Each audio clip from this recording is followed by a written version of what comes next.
Buenas noches y bienvenidos una semana más a Haciendo Iglesia. Nos acercamos al Día de Todos los Santos, una festividad que se convierte en el corazón de la vida de la Iglesia. Por este motivo, hoy, como un adelanto a ese día, les proponemos conocer la santidad. Para ello les mostraremos la reciente canonización del fundador de los Javerianos, Guido Maria Conforti. Además, les mostraremos el reciente encuentro de cofradías y hermandades en la Ciudad del Sol. Todo eso y mucho más después de nuestro sumario. Arrancamos. Hoy en Haciendo Iglesia abriremos de nuevo nuestro libro de viajes para hacer una parada en Israel, una tierra santa en la que hoy conoceremos cómo viven los más pequeños. Visitaremos el Museo Catedralicio de la capital murciana, un hermoso y acogedor lugar donde está recogida gran parte de la historia religiosa de nuestra región. Celebraremos las canonizaciones realizadas este fin de semana y repasaremos la vida de uno de estos santos, Guido Maria Conforti, fundador de los misioneros javerianos. Haremos el habitual repaso por las noticias de nuestra diócesis. Hoy nos iremos a Lorca para contarles con detalle el encuentro de hermandades y cofradías llevado a cabo durante este fin de semana y pasaremos por Cartagena, donde Monseñor José Manuel Lorca Planes inauguró la capilla del Hospital de Santa Lucía. El Papa Benedicto XVI canonizó el domingo en la Plaza de San Pedro a 3 nuevos santos, entre ellos a la monja española Bonifacia Rodríguez de Castro, fundadora en 1874 de las Siervas de José, y a Guido Conforti, fundador de los misioneros javerianos. Los nuevos santos son considerados un ejemplo para los católicos de todo el mundo por su admirable entrega. Desde el inicio de su pontificado, Benedicto XVI había proclamado 34 santos. Estas 3 nuevas canonizaciones elevan a 37 el número de los santos proclamados por el Papa alemán. Una abarrotada plaza de San Pedro aguardaba la llegada del Santo Padre. Benedicto XVI llegaba sonriente y saludando a todos los asistentes. Miles de personas se congregaron en las inmediaciones del Vaticano para asistir al acto de canonización de 3 nuevos santos. Una ceremonia solemne en la que el pontífice canonizó a la española Bonifacia Rodríguez de Castro. En su homilía, el Santo Padre destacó la gran labor en favor de la mujer que realizó la fundadora de las Siervas de San José, una religiosa salmantina entregada al apostolado y que Benedicto XVI propuso como intercesora para el mundo laboral. Junto a ella, el sacerdote Guido Maria Conforti, obispo de la provincia italiana de Parma y creador de la Orden de Misioneros Javerianos, y el religioso italiano Luigi Guanella, que dio origen a la Congregación de los Siervos de la Caridad y al Instituto de las Hijas de Santa María de la Providencia.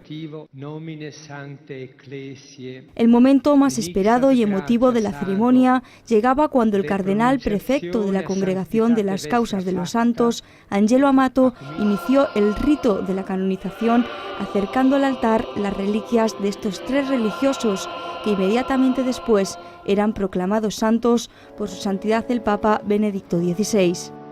3 personas que pasarán a la historia de nuestro catolicismo y que desde el pasado domingo están ya en los altares.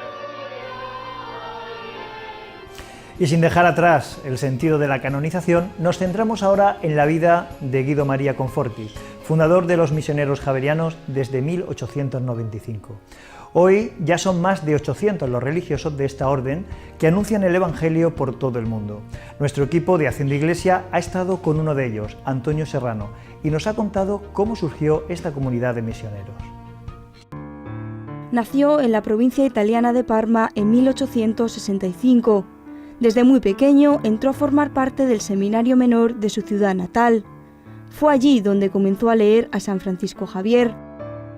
Seguidor y gran amante de su vida, Guido Maria Conforti pronto descubrió su vocación misionera, que logró hacer realidad con la fundación de la Obra de Misioneros Javerianos en 1895, con tan solo 30 años.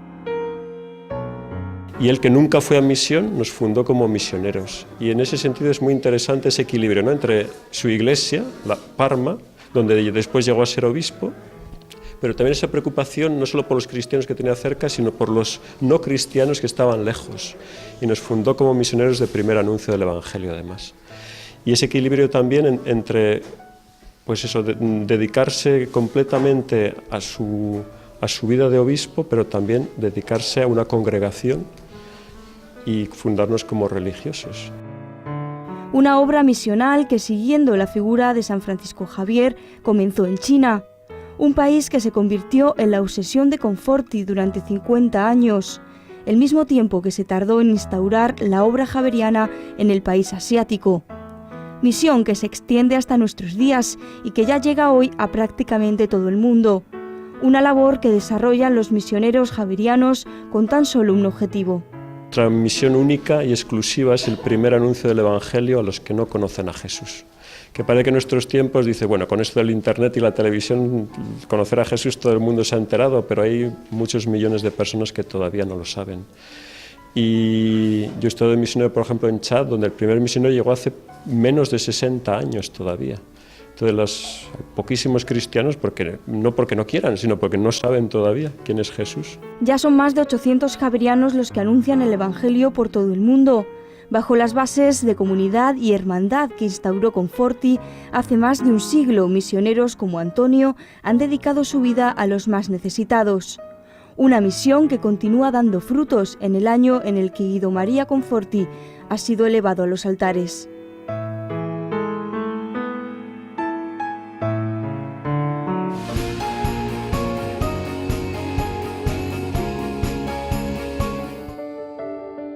La española Bonifacia Rodríguez pasará a la historia por su lucha para que las mujeres pobres aprendieran un oficio.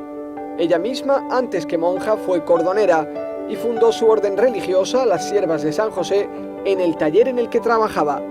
Era el año 1874, en plena revolución industrial. Desde entonces, ella y el jesuita Francisco Butiñá se dedicaron a ayudar a mujeres con escasos recursos a encontrar un trabajo digno y a descubrir la fe en la vida cotidiana. La nueva orden permitía a las monjas vestir como las artesanas. Además, no les pedían dote para entrar en el convento y debían trabajar codo con las trabajadoras laicas, un proyecto que no gustó a todos. Era un proyecto de vida demasiado nuevo para que pudiera ser entendido. Y hay una parte del clero de Salamanca que no lo entiende, no capta la entraña evangélica de aquel proyecto tan cercano al mundo del trabajo. Por eso el obispo de Salamanca destituyó a la madre Bonifacia y decidió que la orden se dedicase a la educación. Bonifacia murió prácticamente excluida por su orden en el año 1905. Años después, en 1936, se redescubrieron sus escritos y la congregación la reconoció de nuevo como fundadora. Es el reconocimiento a un carisma que nace de la entraña de Nazaret.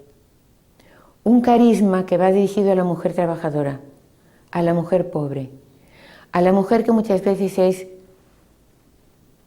maltratada o es mal pagada o está privada de libertad. El milagro que ha permitido hacerla santa tuvo lugar en la República Democrática del Congo. Se trata de la curación de un hombre de 33 años que padecía una enfermedad estomacal incurable. Esperando todo el mundo que se muriese. Pero la comunidad había comenzado a pedirle a la Madre Bonifacia la curación de Kasongo Babón. Y de manera inexplicable y de manera inesperada, este chico se curó. Actualmente la congregación de las Siervas de San José cuenta con unas 700 hermanas que trabajan en 100 comunidades de 12 países. Son las sucesoras de una mujer sencilla y trabajadora que tuvo el coraje de afrontar los desafíos de su tiempo y que no se rindió tampoco cuando le dieron la espalda sus seres más queridos. Amar a Dios sobre todas las cosas. Eso es lo que han hecho de una forma radical los que ya gozan de la presencia de Dios, los santos. Durante sus vidas han sido testimonio ejemplar de vivir y sentir el amor del Padre. Queremos que hoy descubran la profundidad de este primer mandamiento y lo que supone para el cristiano. Para ello, el capellán de la Universidad Católica, Luis Emilio Pascual, nos aclara y nos da a conocer su significado. Pues sí, primer mandamiento, amar a Dios sobre todas las cosas. A veces, como cosificamos todo, pues a Dios también le cosificamos. Yo recuerdo, si me permitís, una explicación desde pequeño. Cuando era pequeño me gustaba hacer, en mi pueblo se llamaba poseretes. Poseretes era poner todos los objetos y todo lo que me gustaba, mis regalos, mis juguetes, uno sobre otro.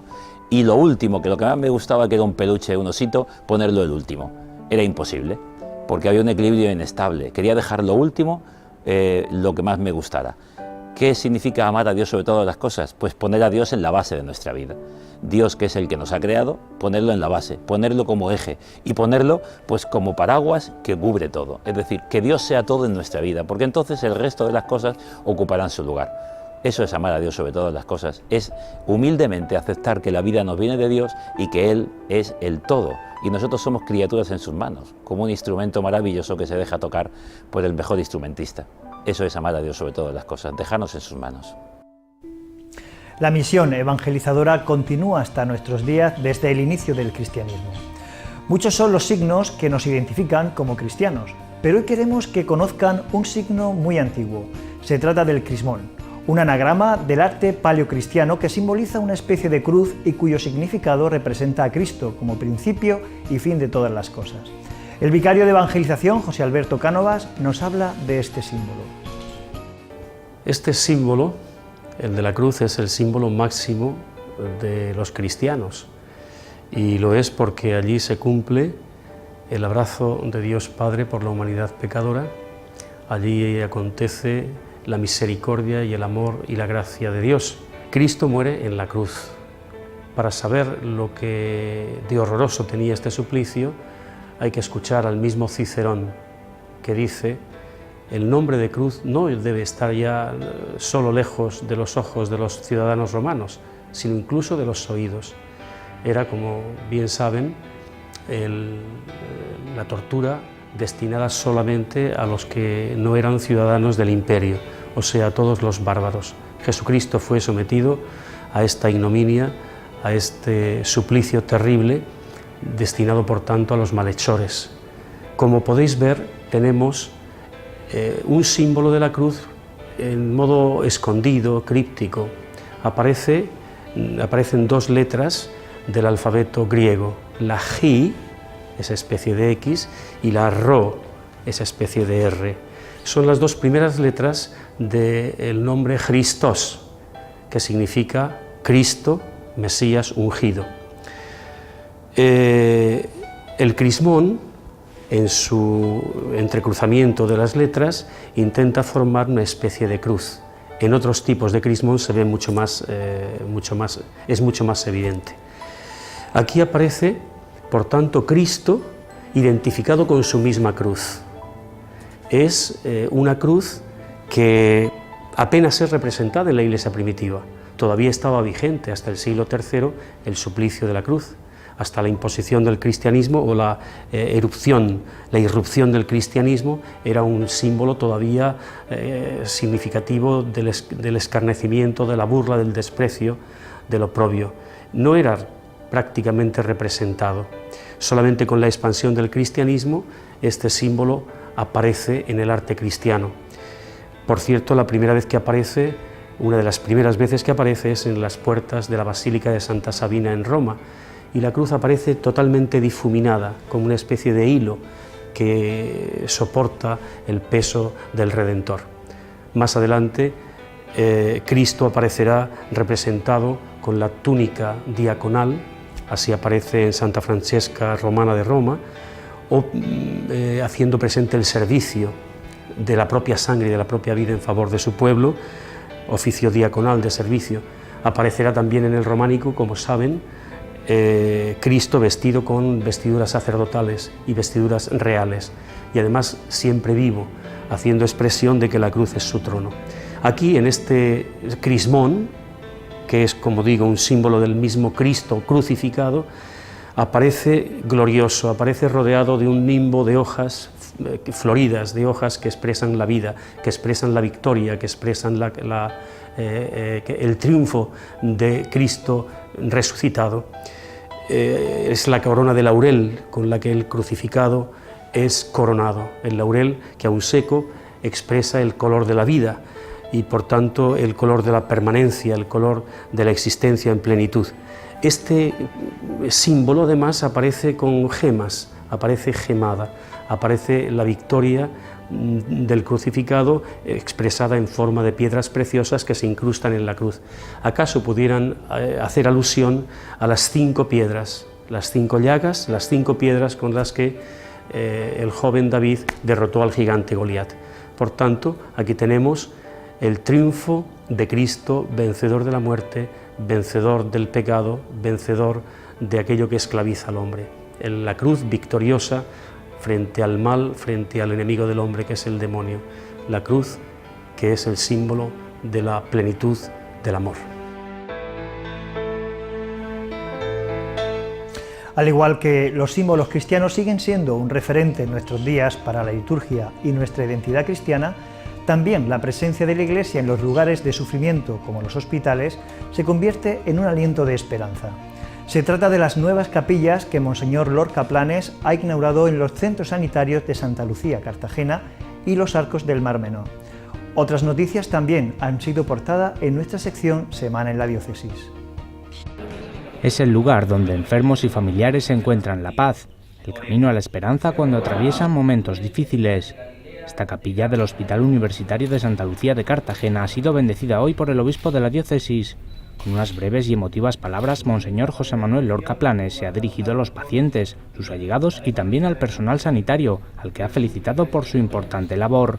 Y felicidades a todo el cuerpo médico, todos los profesionales de la salud, a las autoridades también que lo han hecho posible, porque creo que podemos dar gracias por una institución verdaderamente envidiable. Acompañado por la consejera de Sanidad María Ángeles Palacios, el obispo de la diócesis de Cartagena ha recorrido algunas de las dependencias del hospital, una visita importante y esperada para el gobierno regional. Que ya se estaba utilizando por todos, por pacientes, por familiares y por los profesionales del centro, queríamos que efectivamente gozara de todas las garantías y necesitábamos la bendición. A partir de hoy, esta sencilla pero acogedora capilla servirá de refugio a todos aquellos que necesitan encontrarse con el Señor para obtener la fuerza que les ayude a seguir adelante.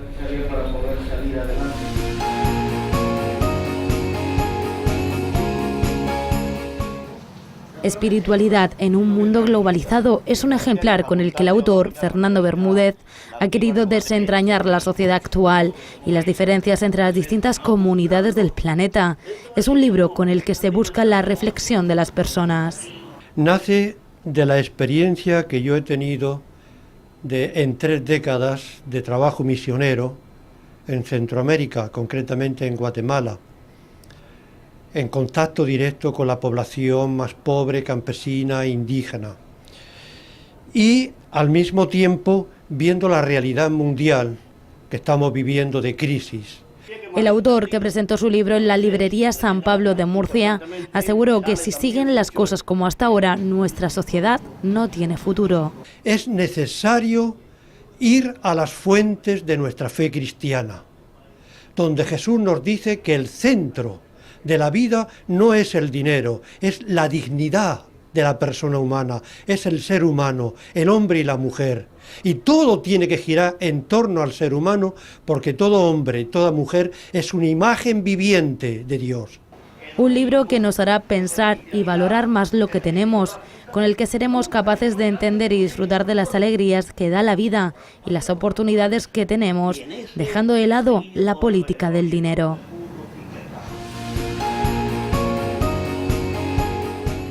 Ahora ven su templo vacío, pero en la iglesia de San Lorenzo ya preparan a ritmo frenético sus fiestas parroquiales. A partir de mañana darán comienzo las actividades que desde esta comunidad intentan acercar la figura de su patrón, sobre todo a los más pequeños, porque los niños son los auténticos protagonistas de esta festividad. Y luego ellos son un poco como los principales protagonistas, con el concurso de pintura que patrocina Caja Murcia desde hace ya 16 años y que el primer premio de cada uno de los grupos, porque son de 4 hasta los 14 años, es una bicicleta, y luego lotes de pintura y libros y muchas otras cosas. También en estos días pues habrá una cena de convivencia de la parroquia, como está anunciado en el programa, y ya el sábado por la tarde una misa en la que cantan pues la Federación de Coros de la región de Murcia. La efemérides de San Lorenzo se celebra el 10 de agosto, pero en esta parroquia de la capital murciana decidieron posponer sus actos conmemorativos para la última semana del mes de octubre, una fecha en la que lo más importante es pues que nos acogemos a su intercesión, ya que desde hace cientos de años pues lo tenemos como patrono y titular de la parroquia. Una parroquia que desde mañana y hasta el próximo domingo está de fiesta. Al final se bendijo la víspera del... Seguimos, pero ahora con la vista puesta en la ciudad de Lorca. A punto de cumplirse medio año de los trágicos terremotos que la asolaron, no nos olvidamos de esta ciudad que poco a poco recobra su camino. La diócesis de Cartagena no se olvida de Lorca y por ello se encargará de restaurar 3 de los templos que se vinieron abajo durante los seísmos. Así lo anunció el obispo de la diócesis de Cartagena, Monseñor José Manuel Lorca Planes, en el encuentro de hermandades y cofradías que tuvo lugar en el municipio lorquino el pasado domingo. El sonido de las gaitas y el repique de los tambores acompañaron a la Virgen de las Huertas en su recorrido por las principales calles y plazas de la ciudad de Lorca. Un municipio que se convirtió este fin de semana en la capital de las cofradías de la región. Centenares de hermandades desplazaron sus estandartes y bandas de música hasta la aún hoy dolorida Ciudad del Sol. Un emotivo encuentro de hermanos con un significado especial. Sobre todo por la necesidad que tenemos de que nos sintamos en comunión con las personas que han sufrido evidentemente las consecuencias del terremoto. Pero ante todo, con un claro objetivo. Para que no se olvide esto. Un pueblo que sale adelante gracias a encuentros como este, una oportunidad para demostrar a los lorquinos que no están solos, pero también para llevar la alegría a las calles de la ciudad.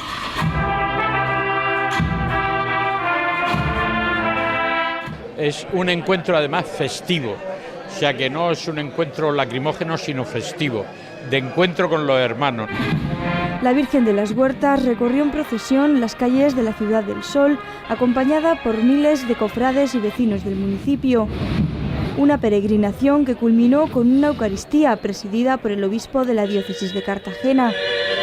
Del amor de Dios. En su homilía, Monseñor José Manuel Lorca Planes invitó a los lorquinos a continuar adelante, a confiar en la fe para recobrar su camino. Porque solo tú eres santo. No se puede perder la esperanza. Desde el mismo momento en que sucedió aquel acontecimiento, en este día del mes de mayo, el 11 de mayo, desde este día, Lorca sufrió y lloró, pero se puso en pie. Un mensaje de esperanza a los pies de la colegiata de San Patricio. Y aquí, en este escenario, Monseñor Lorca Planes anunció que la Iglesia de Cartagena pronto estará en disposición de restaurar 3 templos derruidos en los terremotos del 11 de mayo. Una tarea que será posible gracias a las aportaciones realizadas por cientos de personas desde que los seísmos asolaron el patrimonio histórico de la ciudad. Solidaridad que no cesa. Las hermandades y cofradías aprovecharon este encuentro para entregar al obispo de la diócesis de Cartagena su pequeña aportación para la reconstrucción de una ciudad que desde un primer momento se ha aferrado a la fe para volver a levantarse. Tras esta parada en la ciudad de Lorca y el repaso por las noticias más importantes de la diócesis, hacemos una pausa para la publicidad. Volvemos en unos instantes con más historias. No se lo pierdan. Hasta ahora.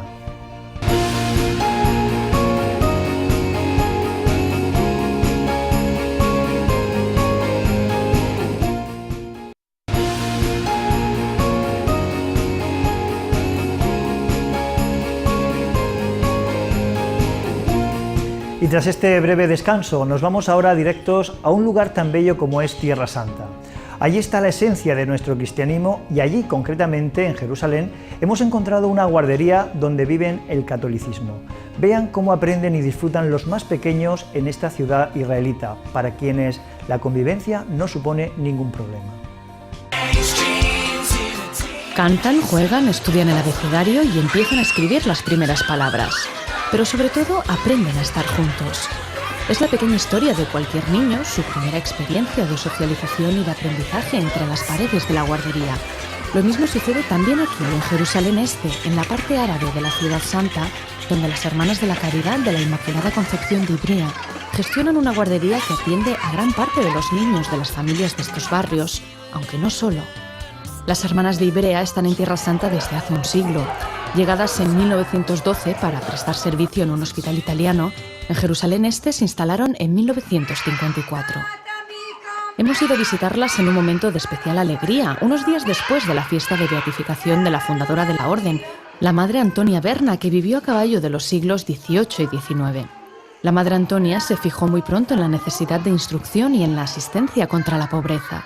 Anhelos de caridad que hoy perviven en la tarea de las hermanas.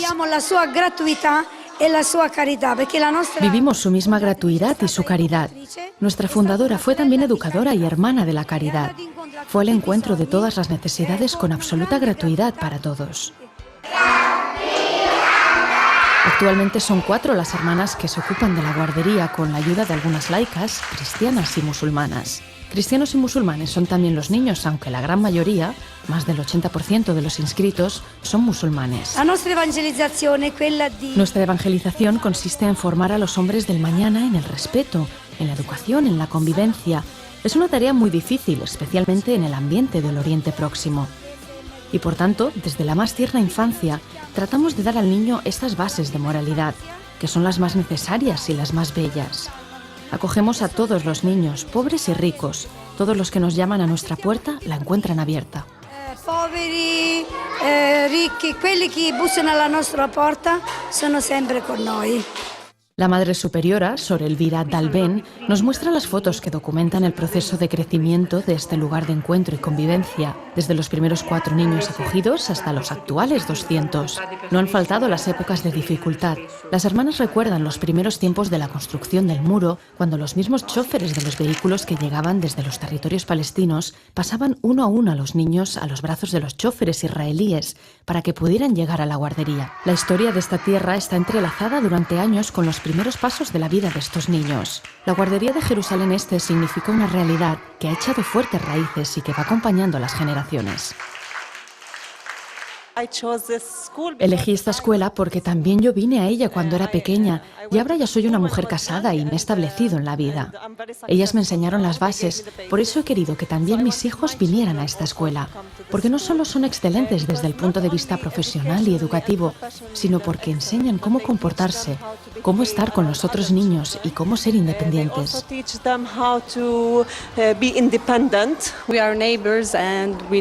Somos de este barrio y conocemos a las hermanas y sabemos cómo enseñan a los niños y cómo se comportan con todas las personas de por aquí.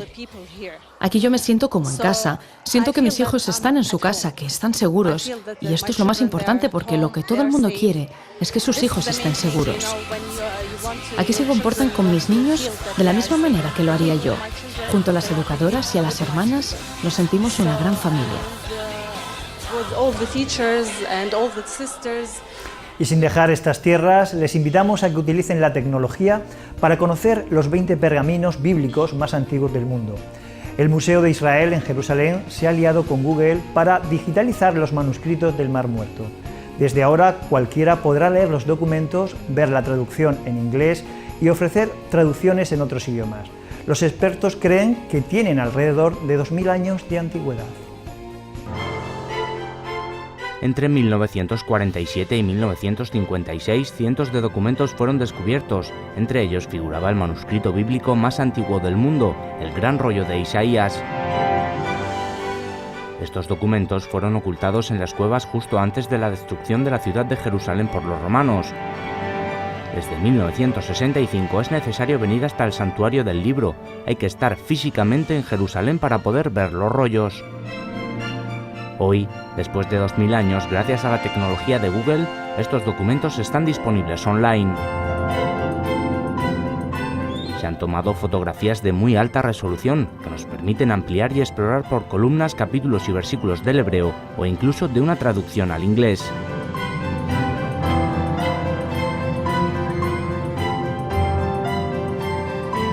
La misión de Google es organizar la información y hacerla universalmente accesible y útil.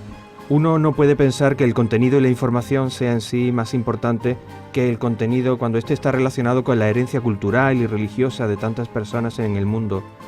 Lo que es realmente sorprendente es tomar 2000 años de historia y ponerlos a disposición de cualquier persona a un golpe de clic de distancia, donde quiera que esté, en su oficina, en su casa, en su móvil. Los rollos del Mar Muerto nos dan una nueva perspectiva sobre la vida, la sociedad y el pensamiento en la antigüedad, lo cual promueve el diálogo interreligioso, el entendimiento entre los seres humanos. Ahora no se trata tan solo de ser un lector pasivo de estos manuscritos. Con esta herramienta puede tenerse la oportunidad de convertirse en un investigador activo. Usted tiene la oportunidad de descubrir por qué estos manuscritos antiguos han llegado a ser el mayor descubrimiento arqueológico. Se preocupan de agradar a la gente y que la gente les reconozca un puesto de privilegio en la sociedad. Hacen lo contrario de lo que dicen. Dios no cuenta. Se diría de estos fariseos que han usurpado el papel de Dios.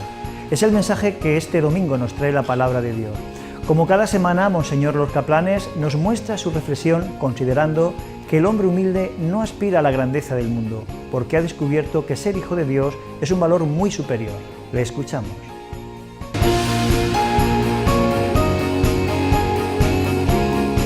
Paz y bien, hermanos. Las lecturas de la palabra de Dios de hoy son unas lecturas con un lenguaje absolutamente sencillo, pero que entran a los poros más hondos de nuestro ser. Nos ponen delante una realidad que necesitamos reflexionar. Por un lado vemos que la palabra de Dios nos ofrece una sabiduría sin igual, una sabiduría que nos llega a descubrir que a veces por los caminos que en el mundo son menos apreciados, te llevan a la vida. Sin embargo, hay otras realidades que te apartan totalmente del valor que una persona tiene dentro de su ser, el valor de la fe. Yo recuerdo la figura de San Francisco de Asís. Sabéis que él dejó a un lado todas las cosas, se agarró a la hermana pobreza y empezó a descubrir por medio de esta entrega al Señor total y definitiva la vía de la humildad y de la sencillez de corazón. Sin embargo, en la lectura de la palabra de Dios vemos otro contrapunto, el de los letrados y el de los fariseos, con criterios totalmente diferentes que podemos ver que son los criterios del mundo. Hombres que no piensan nada más que en ellos mismos y todo es fachada porque únicamente buscan los honores. Este tipo y esta manera de ser y de actuar es muy complicado, aunque te ofrezcan o te pongan el mundo a los pies.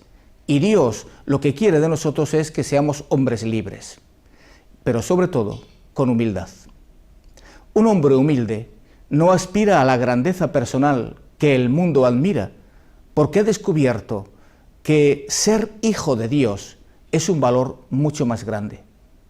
No va tras los tesoros de este mundo, no entra en competencia con nadie. El cristiano sabe que Dios es el horizonte de la vida y no está atado a nada de este mundo.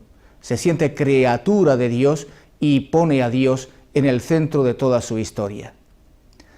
Jesucristo es en este momento el centro de nuestra mirada, la aspiración que debe de tener todo creyente.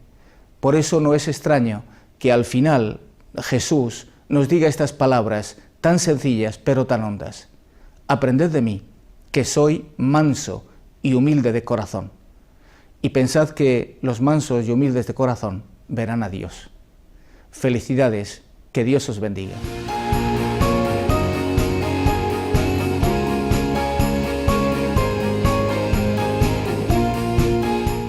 Recogiendo ese espíritu de humildad del que hablaba Monseñor Lorca Planes, la ciudad de Asís se ha convertido en estos días en el centro de la religiosidad mundial.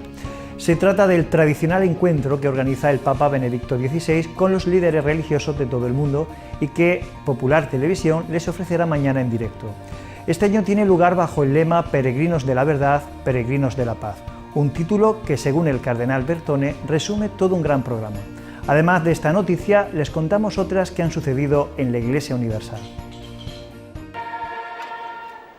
25 años después del primer encuentro interreligioso convocado por Juan Pablo II en Asís, Benedicto XVI ha vuelto a invitar a representantes de las principales religiones del mundo a reunirse en esa ciudad italiana el 27 de octubre para una jornada de reflexión, diálogo y amistad. El motivo de la primera celebración de esta jornada era precisamente la paz en el mundo, paz de los hombres, paz para la humanidad. Los retos en el mundo han aumentado. La celebración de este aniversario vuelve a subrayar el motivo por el que Juan Pablo II invitó a todas las religiones, para conseguir la paz en el mundo, el bien de la humanidad. Ahora, un cuarto de siglo después, está previsto que participen 300 representantes de las principales religiones del mundo. Han confirmado su asistencia el principal líder de la Iglesia Ortodoxa, Bartolomeo I, Rowan Williams, primado de la Iglesia Anglicana, un representante del rey de Arabia Saudita, el príncipe Faisal de Jordania y el rabino jefe de Roma, Riccardo Di Segni. Delegados de otras iglesias cristianas, iglesias del Oriente y comunidades cristianas nacidas de la Reforma, por lo tanto del mundo protestante. Después de otras religiones hay un gran número de representantes musulmanes y también de las distintas comunidades budistas. Religiones de la India, religiones tradicionales, representantes de distintas corrientes o asociaciones del mundo judío, y como novedad de este año habrá cuatro o cinco representantes del mundo de la no creencia. Por ahora está prevista la asistencia de al menos 4 no creyentes. Son Julia Kristeva, lingüista y psicoanalista, Reno Bodei, profesor de filosofía de la Universidad de Pisa, Guillermo Hurtado, filósofo mexicano, y Walter Bayer, economista austríaco. Hemos querido de todas maneras que hubiera alguna representación de lenguas y de áreas culturales donde está más presente el fenómeno de la increencia, que es un fenómeno sobre todo del mundo occidental, es decir, de Europa, de las dos Américas, Australia o Nueva Zelanda. Incluir a personas que no profesan ninguna fe religiosa pretende subrayar que buscamos la verdad, que también es accesible a personas que no confiesan ninguna religión. Benedicto XVI y los demás participantes viajarán hasta Asís en tren. Partirán desde la estación que hay en el corazón del Vaticano. En la Basílica de Santa María de los Ángeles de Asís, algunos participantes realizarán un discurso. Luego almorzarán frugalmente juntos y se reservarán un tiempo de silencio para la reflexión personal. No habrá un momento de oración común. La oración no es que esté ausente de este encuentro, no está puesta en el centro. Hay un tiempo en el que cada uno individualmente, en una celda a la que se le asignará en el convento de Asís, lo dedicará a la meditación, a la oración, al descanso, a la reflexión, como considere más oportuno. Lo que sí harán juntos todos los participantes será renovar el empeño por la paz en la plaza de San Francisco de Asís, que pone de manifiesto el lema de esta jornada, peregrinos de la verdad, peregrinos de la paz. Una verdadera propuesta a todas las religiones del mundo a unar esfuerzos para conseguir la paz.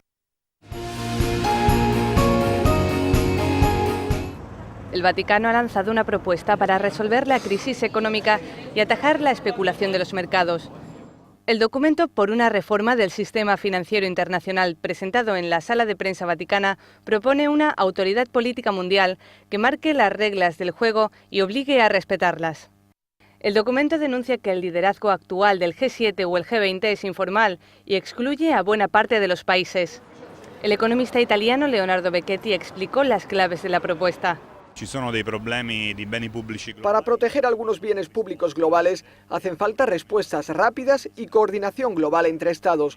Por ejemplo, cuestiones como la contaminación o la estabilidad del sistema financiero para hacer frente a la crisis. Hace falta mayor coordinación entre países, velocidad de respuesta y representatividad. La propuesta vaticana incluye la institución de un Banco Central Mundial que regule el cambio de moneda, un Fondo Mundial de Recapitalización Bancaria, reglas distintas para la banca comercial y banca de inversiones y un impuesto sobre transacciones financieras. Esta crisis nace por causas financieras que han debilitado a los estados y ahora los estados débiles ponen en apuros a los bancos. Por eso es normal pedir a la finanza que pague para que no tengan que pagar la crisis los más débiles o el estado de bienestar. la Iglesia está en primera línea y hace suya esta propuesta de la sociedad civil que ya apoyan algunos estados y el presidente de la Comisión Europea. El documento es formalmente una nota del Pontificio Consejo Justicia y Paz y no un texto del Magisterio Papal. Se ha escrito para estimular el debate durante el G20 del 3 y 4 de noviembre en Cannes, para estimular la discusión de soluciones entre instituciones y gobiernos.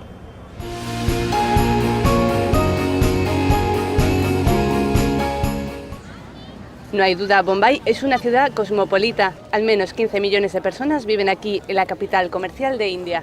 Aunque los católicos representan un porcentaje pequeño y son minoría, su herencia religiosa es muy fuerte.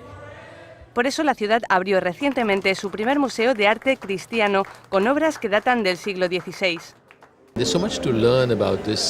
Tenemos mucho que aprender de nuestra propia historia, de la riqueza de la historia de la Iglesia y también de la calidad de los artistas que hicieron todo esto. Las obras son impresionantes.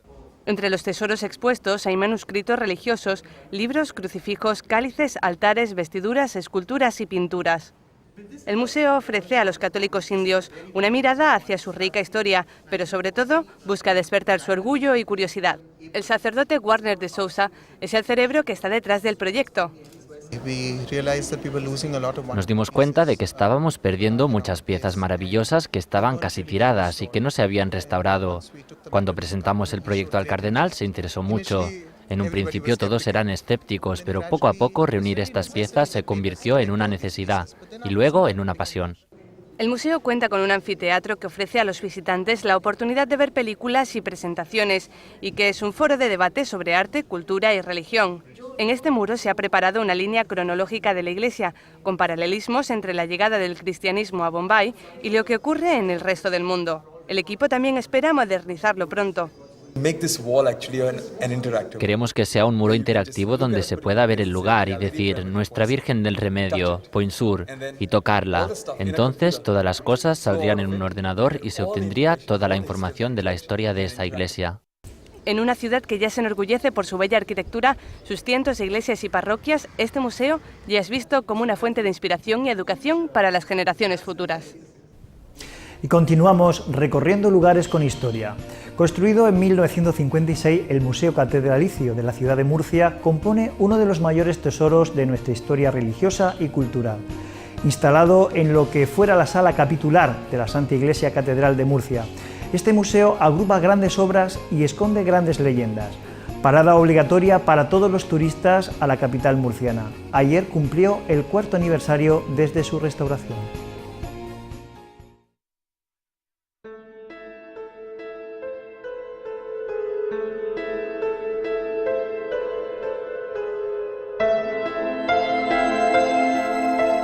Su suelo cristalino deja al descubierto siglos y siglos de historia.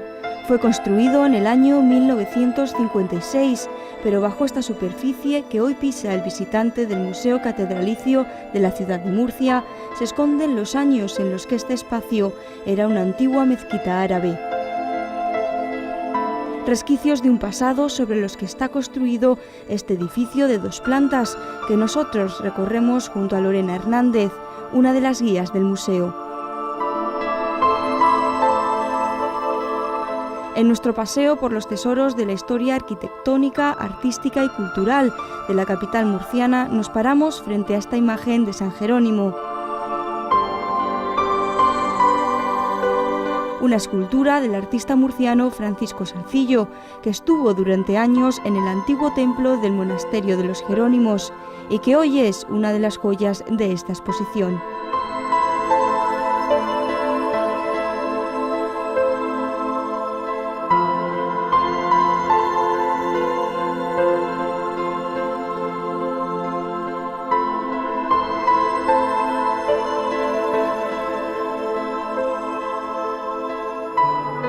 Como también lo es esta imagen de la Virgen de la Leche, obra también del imaginero murciano. La perfección de esta pintura en relieve eclipsa la mirada de quienes pasan a su lado. Pero si hay una verdadera joya en este museo catedralicio, es esta custodia del Corpus, que data del siglo XVII. 400 kilos de plata que conforman un auténtico tesoro de la orfebrería murciana y que cada año procesiona por las calles de la ciudad del Segura. Es solo una parte de lo que podrán descubrir en este museo que celebra su 4º aniversario desde que fue remodelado.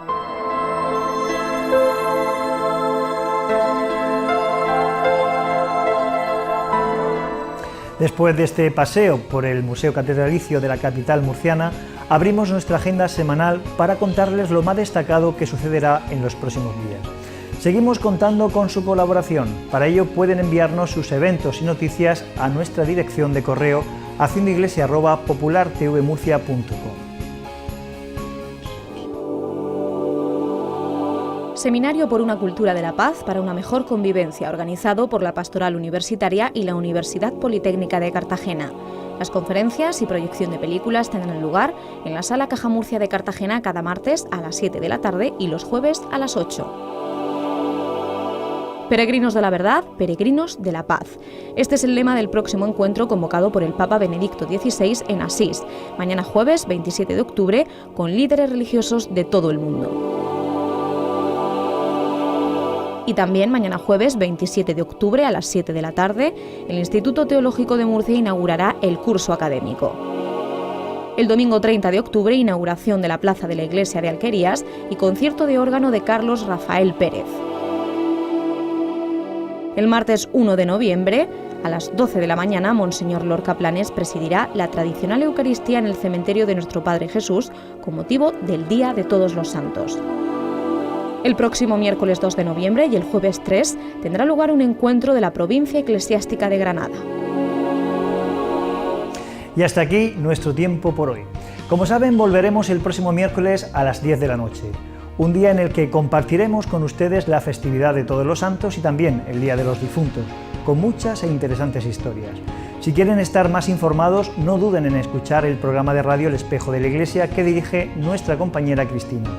Como un pequeño adelanto, les puedo decir que esta semana podrán escuchar la entrevista que el equipo del Espejo le hará al obispo de la diócesis con motivo del Año de la Fe y el Día de la Iglesia Diocesana, entre otras noticias. Nosotros nos marchamos, no se pierdan el próximo programa de Haciendo Iglesia. Hasta entonces, que tengan una feliz semana.